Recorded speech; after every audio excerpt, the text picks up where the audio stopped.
Hi guys, welcome to the Bigg Boss reality show season 7. హౌస్లో Sunday funday అంటూ Bigg Boss house లోపలికి నాగార్జునతో పాటు రామ్ పోతినేని కూడా అడుగు పెట్టేశారు. తన కొత్త సినిమా ప్రమోషన్ సందర్భంగా కంటెస్టెంట్స్ అందరితో సందడి చేసేశారు.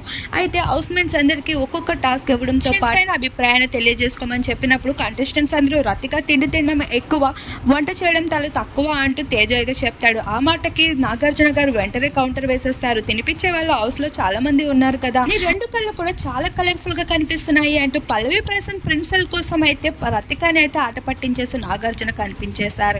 ఇకపోతే రామ్ పోతినేని హౌస్ లోపలికి అడుగు పెట్టడంతో హౌస్ మేట్స్ కళ్ళు అన్ని రామ్ వైపే తిరిగిపోయావని చెప్పుకోవచ్చు. ఏంటయ్యా రామ్ వచ్చేసరికి నా వైపు చూడడమే ఆపేశారు అంటూ నాగార్జున సైతం ఫ్లటింగ్ మొదలు పెట్టేశారు. శివాజీ సైతం రామ్ పెళ్లి ఎప్పుడు చేసుకుంటున్నావు, చేసుకోవయ్యా టైం అయిపోతుంది అంటూ ఆట పట్టేస్తూ కనిపించేశారు. మరొక వైపు తేజ తన నడుము వంపులతో అయితే అందరినీ నవ్వుల వర్షం కురిపించేస్తారు. ఇలా ఈరోజు ప్రోమో అయితే ఎంత హైలైట్ గా నిలిచింది. మరి మీ ప్రోమోపై మీ అభిప్రాయం ఏంటి అనేది తప్పకుండా కామెంట్ సెక్షన్లో కామెంట్ చేయండి.